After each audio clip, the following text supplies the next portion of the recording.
how could you be one of Charlie's Angels? Which one do you look like? And I remember at this time, it's when Charlie's Angels was out. Remember Charlie's Angels? Hold on. The OG Angels.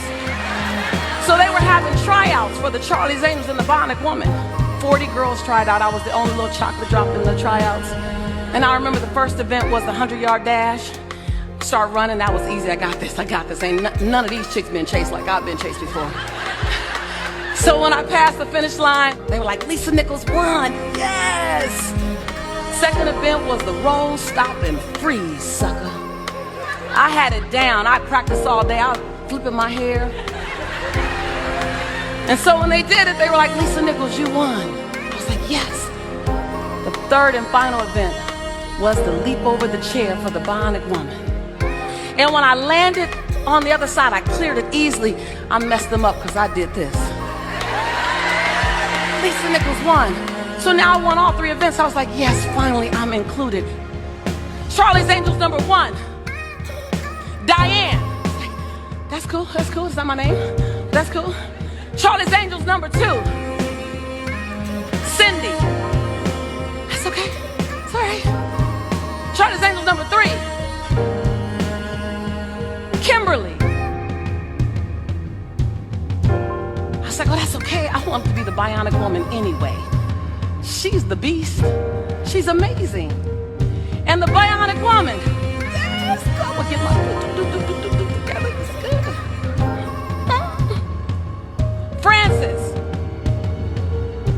I stood there on the line for a moment, and I probably should have just stayed there quiet, but I couldn't. I had to ask the question. It didn't make sense. I mustered up the courage. I walked over to the judge and I said, I won every single event. I'm sorry. I won. I was 50 yards in front of the first person. I did the free sucker better than anybody else on my head. I jumped. What happened? And the judge said, as if it were a normal question, Lisa, how could you be one of Charlie's Angels? Which one do you look like? And I looked for an answer. And there went the great decline of my self-esteem. For the next 18 years, I was mad at a lot of things on the inside. My family saw a smile, but I was upset. I was upset where I lived. I was upset where I was from. I was upset about my mocha skin and my full lips and my round hips and my kinky hair. I didn't know why I was upset. It just felt like I couldn't get anywhere with this. I don't know what your story is. You got your story. But I just want to introduce you to when you decide you're going to step into extraordinary, you're going to have to let some things go.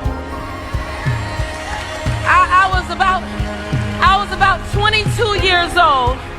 I was about 22 years old and I was near here at Fame. And I was speaking for the first time in front of about 3,000 people. And I was delivering this beautiful poem at the end of my block. It was one of my first times ever speaking in public.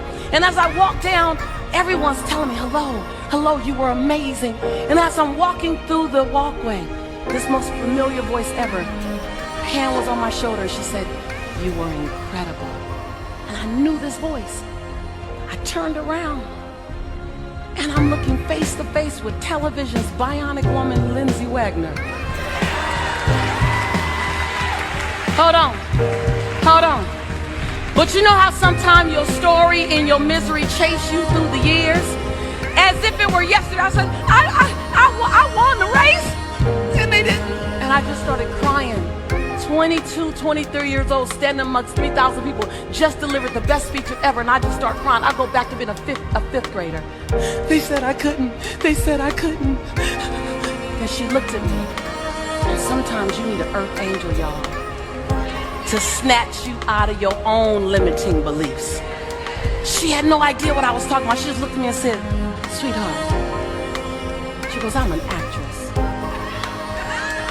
She said, you, based on your story, you are the true Bionic Woman. Oh, yes. Sometimes your future can't fit in because you're too full of your past. A new story can't be born because you're holding on to the old story. Yes. Ordinary is very, very easy to do. Just go out here, do nothing, and you're ordinary. And it's crowded. Just live, just breathe, just do it, just chill. You're ordinary. But the moment you put some extra on your ordinary, now you got extraordinary. And when you can see that little version of you, that girl who's still looking for validation, am I beautiful in my uniqueness? Can I change the world? And when you look eye to eye with an example of who you're becoming, all of a sudden you stop asking the world for permission. You stop wondering, do I fit in this story? And you realize that you're the author of the story.